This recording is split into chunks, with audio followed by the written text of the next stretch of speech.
Hello buddies, video tablet की series में आप सभी का स्वागत है। मैं हूं डॉक्टर हरिओम गंगवार। बच्चों, आपकी नीट की प्रिपरेशन के लिए वीडियो टैबलेट के द्वारा हम एनसीईआरटी बायोलॉजी के चैप्टर का रिवीजन कर रहे हैं क्रैश कोर्स के फॉर्म में। तो अगर आप इस चैनल पे नए तो चैनल को सब्सक्राइब जरूर करें, और साथ ही साथ अगर आपने पिछले 17 चैप्टर नहीं देखे हैं तो वीडियो टैबलेट की पूरी प्लेलिस्ट बनी हुई है। वहाँ पर क्लास 11th एनसीईआरटी के 17 चैप्टर हम अपलोड कर चुके हैं। आज हम 18 चैप्टर यानी बॉडी फ्लूइड एंड सर्कुलेशन के बारे में डिस्कस करने वाले हैं। तो देखिए, बॉडी फ्लूइड एंड सर्कुलेशन बेटा चैप्टर 18 है क्लास 11th एनसीईआरटी में। और हमारी बॉडी में ब्लड और लिम्फ दो मेन तरह के बॉडी फ्लूइड हैं।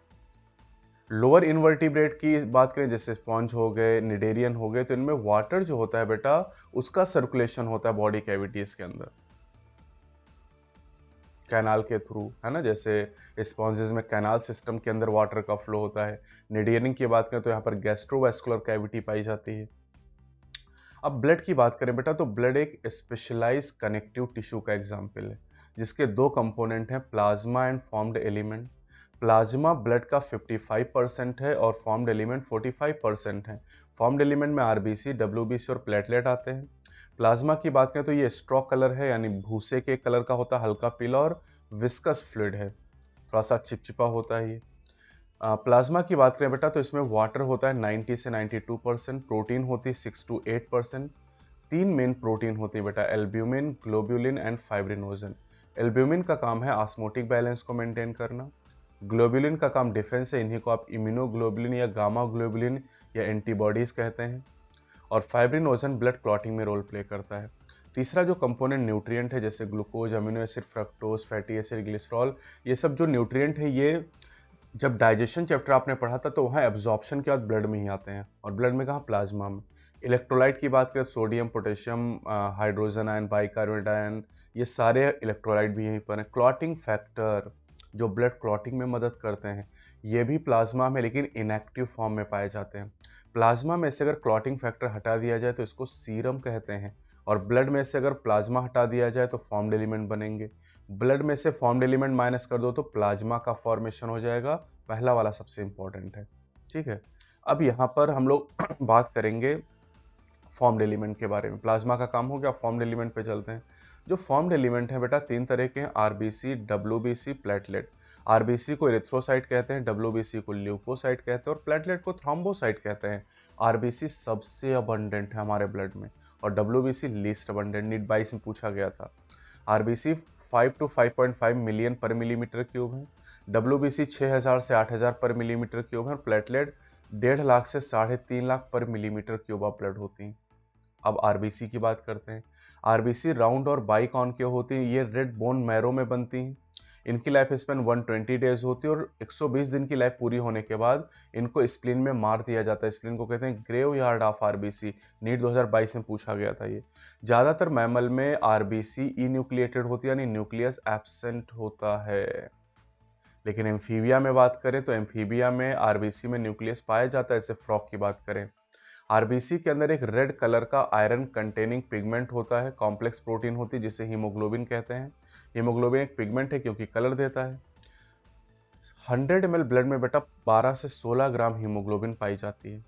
आरबीसी या हीमोग्लोबिन का काम है ट्रांसपोर्ट ऑफ गैसेज, ऑक्सीजन और CO2 को ट्रांसपोर्ट करती है। पिछले चैप्टर हमने पढ़ा था, ऑक्सीजन का 97% ट्रांसपोर्ट आरबीसी के द्वारा, और CO2 का 20 से 25% ट्रांसपोर्ट आरबीसी या हीमोग्लोबिन के द्वारा होता है। अब आते हैं डब्ल्यूबीसी की बात करते हैं। इन्हें ल्यूकोसाइट कहते हैं। ये वाइट ब्लड सेल होती है क्योंकि इनके अंदर हीमोग्लोबिन नहीं पाया जाता है। ये दो तरह के हैं, granulocyte and A granulocyte. Granulocyte तीन तरह की, इओसिनोफिल या एसिडोफिल, बेसोफिल, न्यूट्रोफिल। मोनोसाइट और लिम्फोसाइट ये दोनों जो हैं बेटा ए ग्रेनुलोसाइट के एग्जाम्पल हो जाएंगे। अब इओसिनोफिल देखो तो ये अगर सबसे पहले यहाँ पर हम लोग ध्यान दें तो लीस्ट अबंडेंट जो है बेटा वो बेसोफिल है, सबसे कम होती हैं 0.5 से 1%। न्यूट्रोफिल सबसे ज़्यादा होती है 60 से 65%। तो बाकी सबका परसेंटेज याद करना आपको। यूसिनोफिल 2 से 3% है, मोनोसाइट 6 से 8% है, लिम्फोसाइट 20 से 25% हो जाएंगी। तो इस तरीके से मैंने कोड बनाया, बम लाओ नालाय को। नीट 2022 में सवाल आया था यहाँ से। तो बेसोफिल, देन एसिडो या इओसिनोफिल, मोनोसाइट, लिम्फोसाइट, न्यूट्रोफिल। तो इसके द्वारा आप आसानी से इंक्रीजिंग ऑर्डर में इनको याद कर सकते हैं। मतलब बेसोफिल सबसे कम होती है और न्यूट्रोफिल सबसे ज़्यादा होती हैं। सारे परसेंटेज आपको अच्छी तरीके से याद करने हैं। क्लियर? अब फंक्शन की बात करते हैं। अलग अलग डब्ल्यूबीसी के अलग अलग काम होते हैं। जैसे ईओसिनोफिल की बात करें तो ये इन्फेक्शन को रजिस्ट करती हैं और इन्वॉल्व होती हैं एलर्जिक रिएक्शन में। बेसोफिल हिपेरिन, हिस्टामिन और सेरोटोनिन को रिलीज करती हैं और इन्फ्लेमेटरी रिएक्शन में इन्वॉल्व होती है। इंपॉर्टेंट है, देखो ईओसिनोफिल एलर्जिक रिएक्शन में और बेसोफिल इन्फ्लेमेटरी रिएक्शन में इन्वॉल्व होती है। न्यूट्रोफिल और मोनोसाइट की बात करें तो फैगोसिटिक सेल होती है, इनको मैक्रोफेज कहते हैं। ये फैगोसाइटोसिस करती हैं। लिम्फोसाइट की बात करें तो ये इम्यून रिस्पॉन्स में इन्वॉल्व होती हैं। जैसे ये लिम्फोसाइट दो तरह की, B lymphocyte and T lymphocyte. B lymphocyte humoral immune response में इन्वॉल्व होती हैं और जो टी लिम्फोसाइट ये सेल मीडिएटेड इम्यूनिटी या सीएमआई में इन्वॉल्व होती हैं। ठीक है, और ये जो बी लिम्फोसाइट ये एएमआई में इन्वॉल्व होती है, एंटीबॉडी मीडिएटेड इम्यूनिटी में इन्वॉल्व होती है, और ये सेल मीडिएटेड इम्यूनिटी में टी लिम्फोसाइट इन्वॉल्व होती है। प्लेटलेट को थ्रोम्बोसाइट कहते हैं बेटा। ये सेल फ्रेगमेंट है, एक्चुअली सेल नहीं, सेल के टुकड़े हैं। किससे बनती हैं? मेगा कैरियोसाइट नाम की सेल से बनते हैं। मेगा कैरियोसाइट क्या है? Special cell in the bone marrow. हमारे बोन मैरो के अंदर, मेगा कैरियोसाइट नाम की सेल पाई जाती है जिनके फ्रेगमेंट होते हैं प्लेटलेट। प्लेटलेट कहाँ इन्वॉल्व होते हैं बेटा? ब्लड क्लॉटिंग में इन्वॉल्व होते हैं।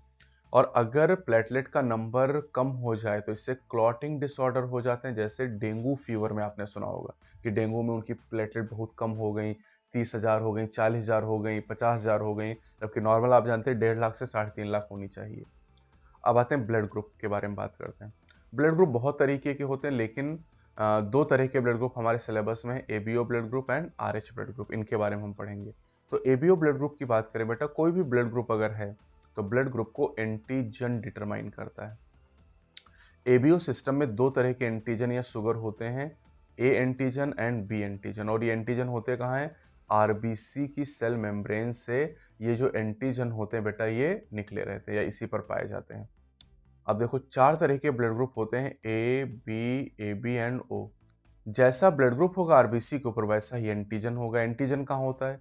एंटीजन आरबीसी की सरफेस पर या सेल मेम्ब्रेन पे होता है। तो ए ब्लड ग्रुप मतलब A antigen, B blood group मतलब B antigen, A B blood group मतलब ए और बी दोनों एंटीजन, और ओ मतलब जीरो, कोई एंटीजन नहीं, नील। अब एंटीबॉडी जो होती है बेटा तो प्लाज्मा में होती है। तो अगर ए ब्लड ग्रुप वाला पर्सन है तो उसके प्लाज्मा में एंटी बी एंटीबॉडी होंगी, बी वाला है तो उसमें एंटी ए होंगी, ए बी वाले में कोई एंटीबॉडी नहीं और ओ वाले पर्सन में एंटी ए और एंटी बी दोनों एंटीबॉडी हैं। इसका मतलब कि ओ पर्सन में कोई एंटीजन नहीं है और ए बी पर्सन में कोई एंटीबॉडी नहीं। यही सब पूछा जाएगा आपसे, ठीक है। अब डोनर कॉम्पैटिबिलिटी ये पूछा जाता है बेटा कि कौन किसको ब्लड दे सकता है। तो देखो, ए पर्सन को ए और ओ ब्लड दे सकता है, बी पर्सन को बी और ओ दे सकता है, ए बी को सभी ब्लड ग्रुप ब्लड दे सकते हैं और ओ को केवल ओ दे सकता है। यानी ओ सभी को ब्लड डोनेट कर सकता है। आप देख सकते हो, ओ सभी को ब्लड डोनेट कर सकता है ना, लेकिन ओ केवल ओ से ही ब्लड ले सकता है। जबकि ए बी अगर आप देखो तो ए बी केवल ए बी को ब्लड दे सकता है लेकिन ले सभी से सकता है। तो ए बी सबसे ब्लड ले सकता है, इसीलिए ए बी को यूनिवर्सल रेसिपिएंट कहा जाता है। ए बी यूनिवर्सल रेसिपिएंट होते हैं क्योंकि इनमें एंटीबॉडीज नहीं पाई जाती हैं। और ओ जो होता है बेटा यूनिवर्सल डोनर होता है क्योंकि इनमें एंटीजन नहीं पाई जाती। ये आपके नीट में लेटेस्ट क्वेश्चन अभी पूछे गए हैं, ठीक है। अब आते हैं बेटा आरएच ग्रुपिंग की बात करते हैं। आरएच ग्रुप सबसे पहले रीसस मंकी में पता चला था और इसीलिए रीसस मंकी के नाम से इसका नाम आरएच पड़ा। अब आरएच एंटीजन बाद में ह्यूमन में पता चला और आरएच एंटीजन 80% ह्यूमन में होता है, यानी 80% लोग आरएच पॉजिटिव हैं और आरएच एंटीजन 20% लोगों में नहीं, यानी 20% लोग आरएच नेगेटिव हैं। तो आरएच ब्लड ग्रुप में दो तरह के इंडिविजुअल हैं, RH positive and RH negative. ABO system में चार तरह के इंडिविजुअल, ए ब्लड ग्रुप वाले, बी ब्लड ग्रुप वाले, ए बी ब्लड ग्रुप वाले और ओ ब्लड ग्रुप वाले। अब देखो, अगर आरएच पॉजिटिव का ब्लड आरएच नेगेटिव वाले पर्सन को दे दिया जाए, ठीक है, तो आरएच नेगेटिव वाला जो पर्सन है बेटा उसके अंदर एंटीबॉडीज का फॉर्मेशन हो जाएगा। लेकिन आरएच नेगेटिव का ब्लड अगर आरएच पॉजिटिव को दे दिया जाए तो कुछ नहीं होगा क्योंकि RH निगेटिव वाला जो पर्सन बेटा, इसमें कोई भी एंटीबॉडीज नहीं है, तो इनका ब्लड अगर RH पॉजिटिव पर्सन को देंगे तो कोई भी रिएक्शन नहीं होगी। लेकिन RH पॉजिटिव का ब्लड अगर RH निगेटिव को दे रहे हैं तो RH पॉजिटिव मतलब हम दे रहे हैं RH निगेटिव वाले को, और एंटीजन के खिलाफ एंटी बॉडी बनेंगी RH निगेटिव पर्सन की बॉडी में। अब एक केस है बेटा RH इनकॉम्पैटिबिलिटी या मिसमैचिंग का केस। ये केस कब होता है बेटा? ये केस केवल एक सिचुएशन में बनेगा, अगर मदर RH नेगेटिव और उसका जो बच्चा फीटस है वो RH पॉजिटिव, तभी केस बनेगा, ध्यान रखिएगा। बाकी किसी सिचुएशन में केस नहीं बनेगा। अब देखो यहाँ क्या होता है। देखो माँ और बच्चे का जो ब्लड होता है वो प्लेसेंटा के द्वारा सेपरेटेड रहता है ना, प्लेसेंटा का बैरियर होता है जिसके द्वारा दोनों का ब्लड सेपरेटेड रहता है।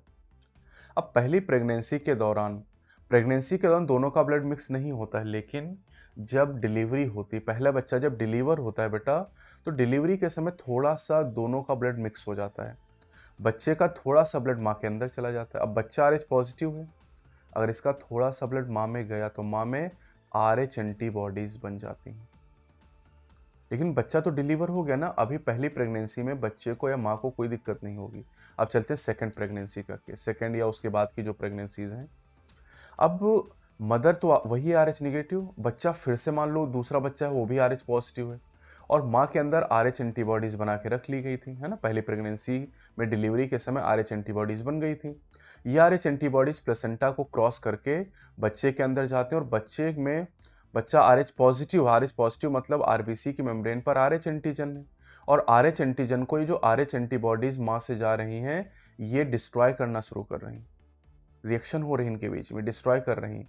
तो जब RH एंटीजन और एंटीबॉडी रिएक्शन करते हैं तो इससे जो RBC है बेटा, RBC डैमेज होने लगती हैं, और RBC के डैमेज होने से, RBC के अंदर ही तो हीमोग्लोबिन है, हीमोग्लोबिन का लॉस होगा नहीं, बच्चे को सीवियर एनीमिया और जॉइंडिस हो जाएगा, और ये जानलेवा हो सकता है। इस बीमारी को एरिथ्रोब्लास्टोसिस फेटाइलिस कहा जाता है। इस कंडीशन को हम अवॉइड कर सकते हैं। कैसे अवॉइड कर सकते हैं? Erythroblastosis fetalis could be avoided by injection दे देंगे, किसका? NTRH एंटीबॉडी का इंजेक्शन देंगे। NTRH एंटीबॉडी, ये RH एंटीबॉडीज को खत्म कर देंगी। किसको देंगे? मदर को। कब? Just after the delivery of the first child.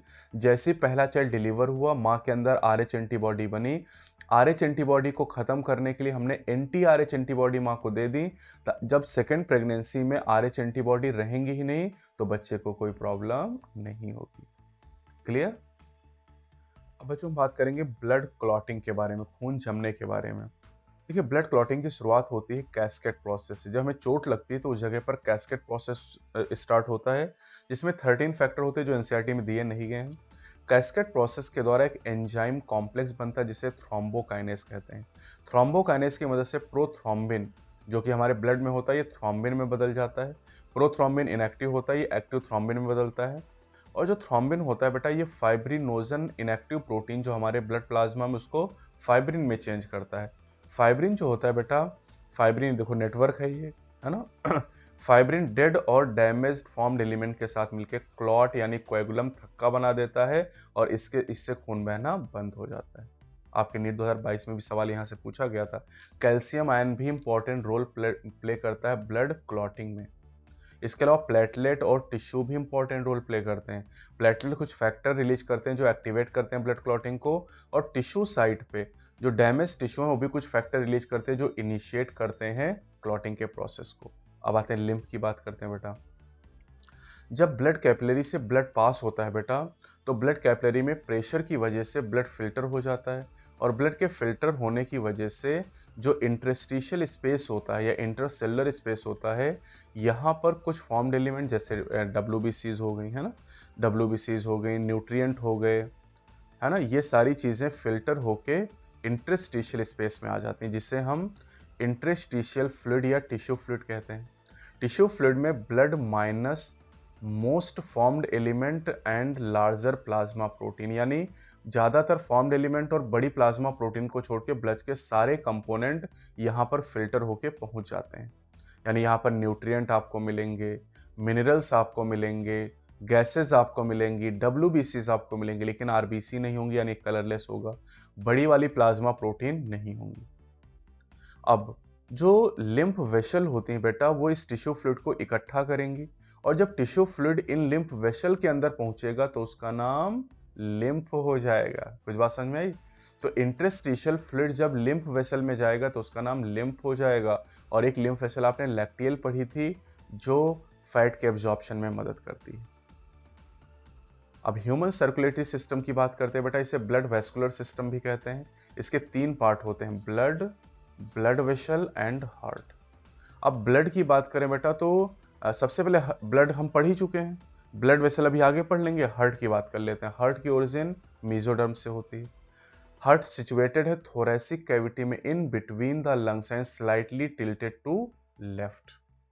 ये लेफ्ट की तरफ टिल्टेड होता है। इसका साइज क्लेंच फिस्ट यानी हमारी मुट्ठी के बराबर होता है। हार्ट की जो कवरिंग होती है बेटा उन्हें पेरिकार्डियम कहते हैं, डबल लेयर्ड होता है, और इनके बीच में पेरिकार्डियल कैविटी होती है जिसमें पेरिकार्डियल फ्लूइड पाया जाता है जो फ्रिक्शन को रिड्यूस करता है। अब हमारे हार्ट में बेटा 2 अपर चैम्बर होते हैं जिन्हें एट्रिया कहते हैं, स्मॉलर होते हैं। 2 लोअर चैम्बर होते हैं जिन्हें वेंट्रिकल कहते हैं, ये लार्जर होते हैं। अब अपर जो 2 चैम्बर, एक राइट एट्रियम एक लेफ्ट एट्रियम, 2 लोअर हैं उनका नाम right ventricle and left ventricle. Total 4 chamber हमारे हार्ट में हो जाएंगे। ठीक है, अब देखो राइट एट्रियम और लेफ्ट एट्रियम के बीच में इंटर एट्रियल सेप्टम है जो कि थिन होता है। राइट वेंट्रिकल और लेफ्ट वेंट्रिकल के बीच में इंटर वेंट्रिकुलर सेप्टम होता है बेटा जो कि थिक होता है। साथ ही साथ एट्रिया और वेंट्रिकल के बीच में एट्रियो वेंट्रिकुलर सेप्टम होता है, और इस सेप्टम में वॉल पाई जाती हैं। राइट एट्रियम और राइट वेंट्रिकल के बीच में 3 कस्प होते हैं, इसे ट्राइकस्पिड वॉल्व कहते हैं। और लेफ्ट एट्रियम और लेफ्ट वेंट्रिकल के बीच में 2 वाल्व होती हैं जिन्हें बाइकस्पिड या मिट्रल वॉल्व का नाम दिया जाता है। क्लियर? अब यहाँ पर अगर राइट एट्रियम में देखो तो बेटा वेना केवा यहाँ पर ब्लड लेके आ रहा है, वेना केवा ब्लड लेके आ रहा है ना। और लेफ्ट एट्रियम में अगर आप देखो तो पल्मोनरी वेन ब्लड लेके आ रही है। राइट वेंट्रिकल से ब्लड जो जा रहा है बेटा पल्मोनरी आर्टरी में जा रहा है, और लेफ्ट वेंट्रिकल से ब्लड अरोटा में जा रहा है। तो ये जो 4 ब्लड वेसल, इनको बहुत अच्छे से ध्यान रखिएगा, vena cava, pulmonary vein, pulmonary artery and aorta. अब एक चीज़ और ध्यान रखिए, राइट वेंट्रिकल और पल्मोनरी आर्टरी के बीच सेमी लूनर वॉल्व है, और लेफ्ट वेंट्रिकल और अरोटा के बीच भी सेमी लूनर वॉल्व है। जबकि राइट वेंट्रिकल के बीच ट्राइकस्पिड वाल्व, और लेफ्ट एट्रियम और लेफ्ट वेंट्रिकल के बीच बाइकस्पिड वाल्व है। ट्राइकस्पिड और बाइकस्पिड वाल्व को एट्रियो वेंट्रिकुलर वाल्व भी कहा जाता है, और जितने भी वाल्व हैं ये प्रिवेंट करते हैं बैकफ्लो ऑफ ब्लड को, ये ब्लड के बैकफ्लो को प्रिवेंट करते हैं। हमने इलियोसिकल वाल्व पढ़ा था डाइजेशन चैप्टर में। ठीक है, ब्लड का जो फ्लो है वाल्व की वजह से राइट एट्रियम से राइट वेंट्रिकल की तरफ और राइट वेंट्रिकल से पल्मोनरी आर्टरी की तरफ होता है, और लेफ्ट एट्रियम से ब्लड का फ्लो लेफ्ट वेंट्रिकल में और लेफ्ट वेंट्रिकल से अरोटा की तरफ होता है। बैकवर्ड फ्लो नहीं हो सकता, यानी केवल ब्लड का फ्लो वन वे ही हो सकता है। अब आते हैं नोडल टिश्यू की बात करते हैं। नोडल टिश्यू पार्ट है कार्डियक मस्कुलेचर का जिसके 4 पार्ट होते हैं। नोडल टिश्यू के 5 पार्ट हो जाएंगे। एसए नोड जिसको पेस मेकर कहते हैं, AV node, AV bundle, right and left bundle and Purkinje fibre. Right और लेफ्ट बंडल को परकिंजे फाइबर के साथ मिला के बंडल ऑफ हिस कहा जाता है।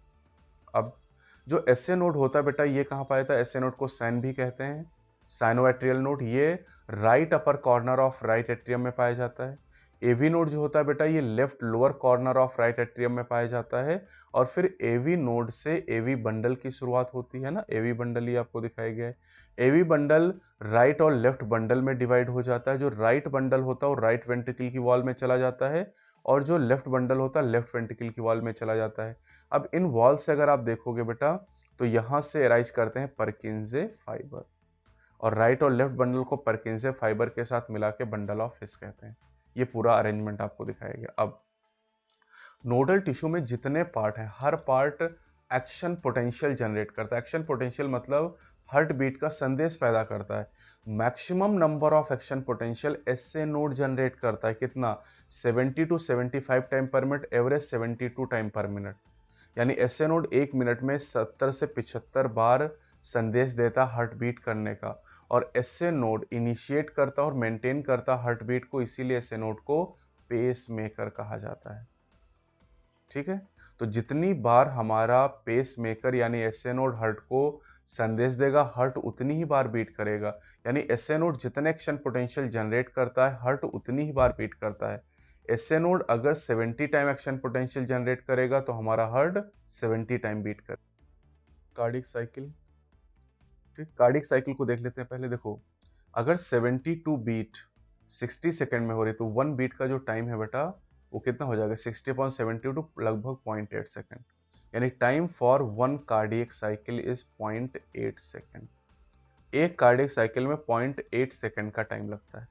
तो 0.8 सेकेंड में कितनी घटनाएं होती ये हम पढ़ेंगे। ठीक, तो कार्डियक साइकिल में कॉन्ट्रैक्शन को सिस्टोल कहेंगे, रिलैक्सेशन को डायस्टोल कहेंगे, ट्राइकस्पिड और बाइकस्पिड वाल्व को मिला के एट्रियोवेंट्रिकुलर वाल्व या एवी वाल्व बोलेंगे। ठीक है, तो एक कार्डियक साइकिल में 4 घटनाएं होंगी। सबसे पहला है ज्वाइंट डायस्टोल, नीट 2022 में आया था। ज्वाइंट डायस्टोल में चारों चैम्बर रिलैक्स होंगे। हार्ट में 4 चैम्बर हैं, चारों चैम्बर यहाँ पर रिलैक्स्ड स्टेट में होंगे। और इस कंडीशन में एवी वाल्व ओपन है, यानी बाइकस्पिड और ट्राइकस्पिड जो वाल्व हैं ये ओपन है, और जो सेमी लोनर वाल्व हैं ये क्लोज है। सेमी लोनर वाल्व यहाँ पर क्लोज होंगे। तो इसका मतलब ये है कि जो ब्लड है बेटा ये वेना केवा से राइट एट्रियम में आ रहा है, और राइट एट्रियम से ब्लड राइट वेंट्रिकल में जाके भर रहा है। पल्मोनरी वेन से ब्लड लेफ्ट एट्रियम में आ रहा है, और ये लेफ्ट वेंट्रिकल के थ्रू जाके लेफ्ट वेंट्रिकल में जाके वहां भर रहा है। और चूंकि सेमी लूनर वॉल्व क्लोज है इसलिए ब्लड आगे नहीं जा रहा है, ब्लड वेंट्रिकल में फिल हो रहा है। क्लियर इतनी बात?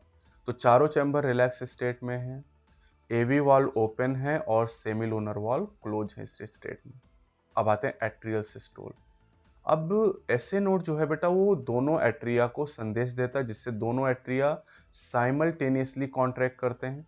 और इनके कॉन्ट्रैक्शन से जो ब्लड जा रहा था, ब्लड पहले भी वेंट्रिकल में जा रहा था, जॉइंट डायस्टोल में भी, है ना, पहले भी जा रहा था। लेकिन अब जब दोनों एट्रिया कॉन्ट्रैक्ट करेंगे तो कॉन्ट्रैक्ट करने से वॉल्यूम कम होगा, प्रेशर बढ़ेगा, और प्रेशर बढ़ने से ब्लड का जो फ्लो और तेज हो जाए, कितना, 30% बढ़ जाएगा।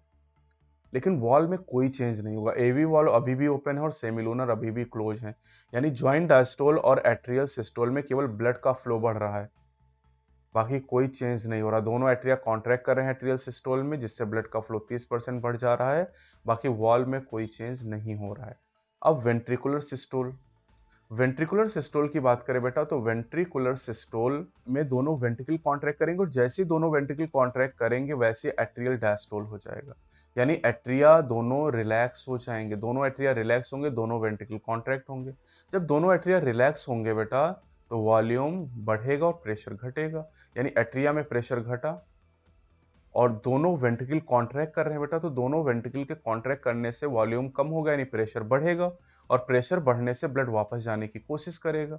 और जब ब्लड वापस जाने की कोशिश करेगा बेटा तो अब ब्लड वापस तो जा नहीं सकता है। इस कोशिश को नाकाम करने के लिए जो एवी वाल्व है यानी बाइकस्पिड और ट्राइकस्पिड वाल्व बंद हो गए, ये बंद हो गए। और सेमिलोनर वाल्व तो पहले बंद ही थे, आप देखो, है ना, बंद थे। अब जब प्रेशर यहाँ बढ़ेगा बेटा वेंट्रिकल में, तो प्रेशर बढ़ने से सेमिलूनर वॉल्व खुल गए। क्लियर? सेमिलूनर वॉल्व ओपन हो गए। अब जब ओपन हो गए तो बेटा राइट वेंट्रिकल से ब्लड पल्मोनरी आर्टरी में चला गया, और लेफ्ट वेंट्रिकल से ब्लड अरोटा में गया। कितना? 70 ml ब्लड चला गया। यानी राइट वेंट्रिकल से 70 ml ब्लड पल्मोनरी आर्टरी में, और लेफ्ट वेंट्रिकल से 70 ml ब्लड अरोटा में चला गया। और जब ये एवी वॉल्व बंद हुई, एवी वॉल्व जब बंद हुई है वेंट्रिकुलर सिस्टोल के समय, तो पहला हार्ट साउंड जनरेट हुआ जिसको लब कहते हैं। अब हुआ वेंट्रिकुलर डायस्टोल, चौथी घटना। वेंट्रिकुलर डायस्टोल के समय क्या हो बेटा, दोनों वेंट्रिकल रिलैक्स करेंगे, और जब दोनों वेंट्रिकल रिलैक्स करेंगे तो वॉल्यूम बढ़ेगा, वॉल्यूम बढ़ेगा तो प्रेशर घटेगा, प्रेशर घटेगा तो जो ब्लड पल्मोनरी आर्टरी और अरोटा में जा रहा था वो वापस आने की कोशिश करेगा, और इस कोशिश को नाकाम करने के लिए सेमी लूनर वॉल्व क्लोज होंगे, और जैसे ही क्लोज होंगे सेकेंड हार्ट साउंड जनरेट होगा, डब। क्लियर? अब जो ब्लड वेना केवा और पल्मोनरी वेन से आ रहा है बेटा, उस ब्लड के फ्लो की वजह से, प्रेशर की वजह से जो एवी वाल्व है ट्राइकस्पिड और बाइकस्पिड वाल्व वो ओपन हो जाएंगे, और हम फिर से पहुंच गए कहां पर, ज्वाइंट डायस्टोल में। अब एक चीज ध्यान रखिएगा, पहली स्टेज में, दूसरी स्टेज में, चौथी स्टेज में वाल्व की कंडीशन सेम है। एवी वाल्व ओपन है और सेमिलूनर बंद है, पहले, दूसरे और चौथे में। 1 2 का 4 में आप देखो तो एकदम सेम कंडीशन वॉल्व की हैं, 3 में उल्टा है, बस ये ध्यान रखना है। ओके। अब 2 हार्ट साउंड जनरेट होते हैं जिनको स्टेथोस्कोप से सुन सकते हैं, और क्लिनिकल सिग्निफिकेंस यानी बीमारियों का पता लगाने में इनका यूज होता है। पहला जो हार्ट साउंड होता है उसे लब कहते हैं, ये होता है due to closure of AV valve, atrioventricular valve.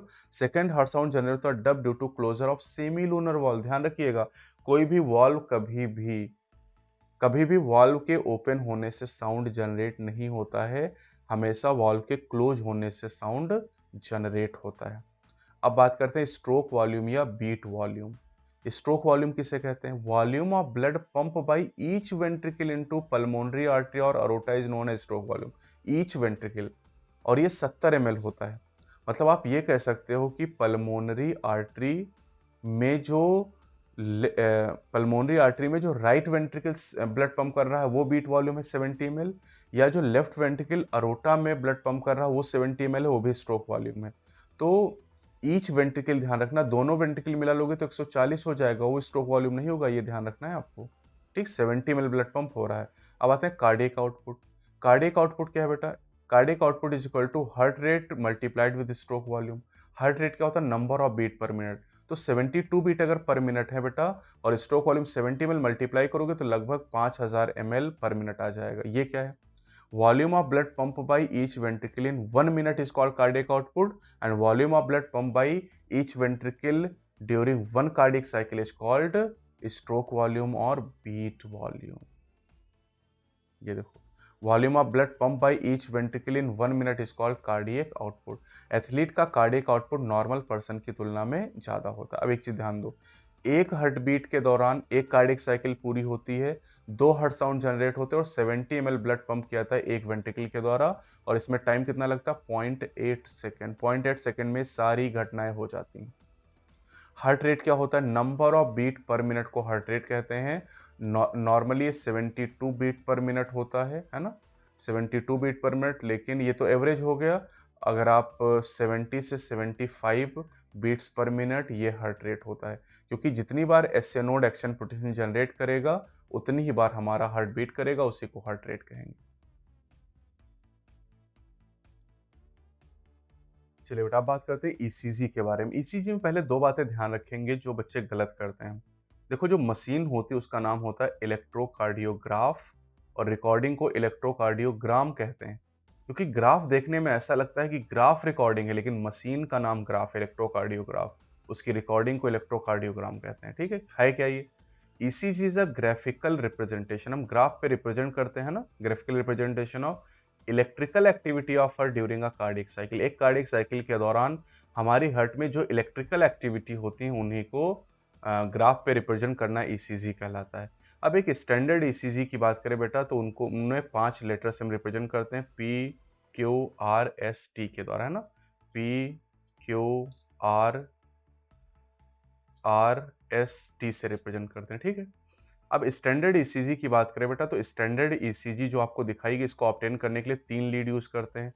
कहाँ पे लगाते हैं?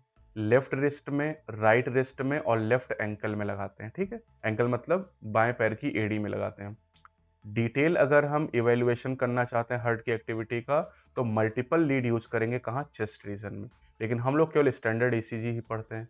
स्टैंडर्ड ईसीजी की अगर बात करें बेटा, तो स्टैंडर्ड ईसीजी में 3 कंपोनेंट होते हैं। Standard ECG has 3 component, 3 component होते हैं, P wave, QRS complex and T wave. क्या बताते हैं ये? देखो, पी वेव जो होता है बेटा, ये बताता है हमें किस बारे में? पी वेव बताता है depolarisation of atria. Depolarisation of atria मतलब ये एट्रियल सिस्टोल को बताता है, एट्रियल कॉन्ट्रैक्शन को। क्यूआरएस कॉम्प्लेक्स बताता है डीपोलराइजेशन ऑफ वेंट्रिकल यानी वेंट्रिकुलर सिस्टोल को, और टी वेव बताता है रीपोलराइजेशन ऑफ वेंट्रिकल यानी वेंट्रिकल के डायस्टोल को बताता है। तो ये यही आपसे पूछा था, बहुत इंपॉर्टेंट है, नीट में हर साल लगभग यहाँ से सवाल आता है। ईसीजी का क्लिनिकल सिग्निफिकेंस मतलब बीमारियों का पता लगाने के लिए इसका यूज़ करते हैं, और जो नंबर ऑफ क्यूआरएस कॉम्प्लेक्स होते हैं 1 मिनट में, वो हार्ट रेट के बराबर होते हैं। यानी क्यूआरएस कॉम्प्लेक्स को अगर हम काउंट कर लें तो इससे हार्ट रेट हमें पता चल जाएगा। क्लियर? अब सर्कुलेटरी सिस्टम के 3 पार्ट बताए गए थे, blood, heart and blood vessel. Blood पढ़ लिया, हार्ट पढ़ लिया, ब्लड वेसल पढ़ेंगे। ब्लड वेसल आर्टरी, वेन और कैपिलरीज 3 मेन होती, और भी होती हैं, आर्टेरियोल होती है, वेन्यूल होता है, वेना केवा होता है, अरोटा होता है। तो आर्टरी और वेन की बात करें बेटा, तो आर्टरी और वेन की वॉल में 3 लेयर पाई जाती है बेटा, outer tunica externa, middle tunica media और इनर ट्यूनिका इंटीमा। जो ट्यूनिका एक्सटर्ना एक कनेक्टिव टिश्यू और कोलेजन फाइबर से बनी होती है। ट्यूनिका मीडिया स्मूथ मसल और इलास्टिन फाइबर से बनी होती है। और tunica intima single layer squamous epithelium होती है, जिसे एंडोथेलियम कहते हैं। और इनका जो ल्यूमेन है ये आपको दिखाया गया है। अब जो आर्टरीज होती है उनमें ट्यूनिका मीडिया कंपैरेटिवली थिक होती है, जिससे ल्यूमेन नैरो हो जाता है। वेन में ट्यूनिका मीडिया थिन होती है, जिससे ल्यूमेन वाइडर हो जाता है। ये बहुत इंपॉर्टेंट डिफरेंस है दोनों में।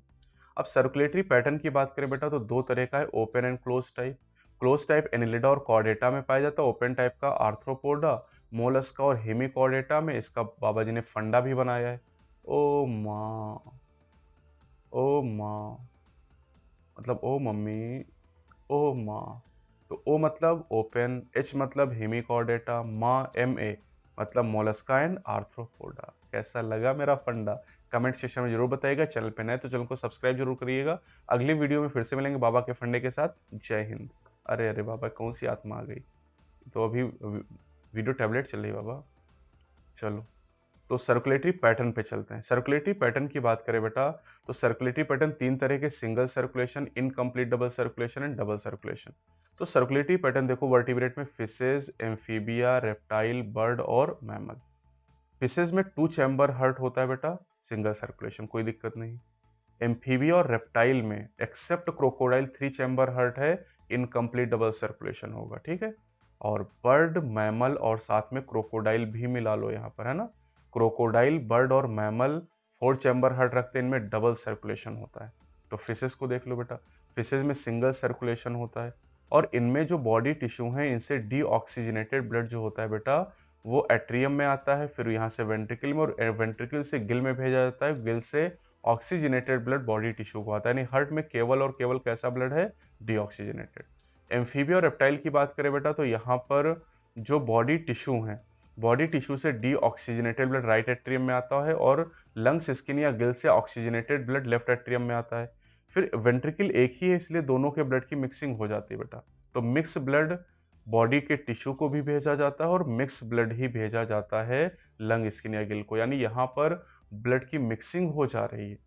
क्रोकोडाइल, बर्ड और मैमल की बात करें बेटा, तो डबल सर्कुलेशन है यहाँ पर, बहुत इंपॉर्टेंट, क्योंकि हमारी कहानी भी है। राइट वेंट्रिकल को देखो बेटा, तो राइट वेंट्रिकल में वेना केवा से डीऑक्सीजनेटेड ब्लड आ रहा है।